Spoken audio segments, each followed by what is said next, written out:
My name is Ramses Valdez. I am a student at Centennial College. Today, I am going to talk about the importance of the First Nation history in Canada. First of all, what is the first impression that a foreign person has about Canada? When you talk about Canadian history, what is the first thing that comes to your mind? As an immigrant point of view, the first thing that comes to my mind when a person is talking about Canada are the mob life, the molded police, and the multiculturality. But what about the history? Normally, the behavior of Canadian history is about the indigenous culture or some events that have happened during the England colony period. But how important are the First Nations to Canada?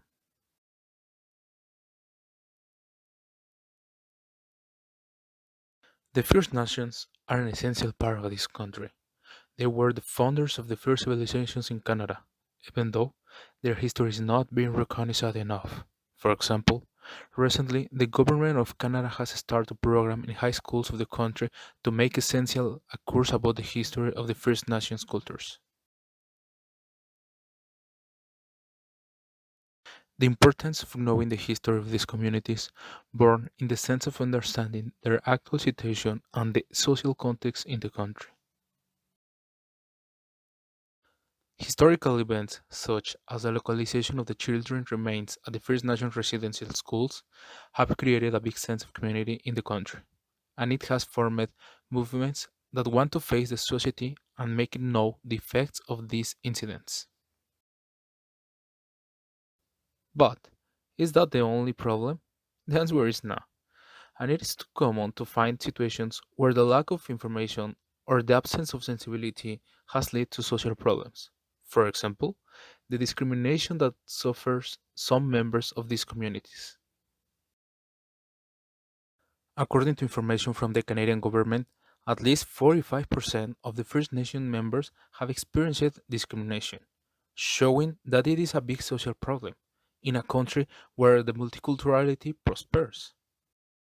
There are cases where people that come from First Nation communities have been refused to receive access to health services.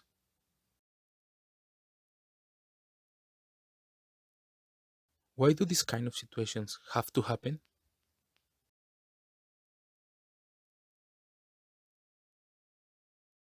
The government of Canada know this situation, and this is why they have to put in practice program as the modifications of the school curricula to include more of the history of the First Nations.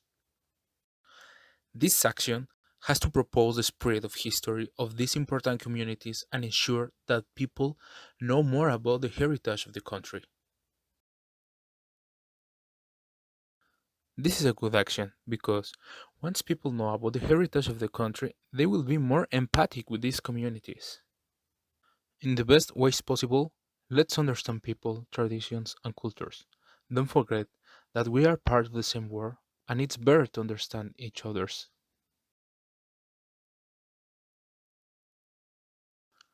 Thanks for listening.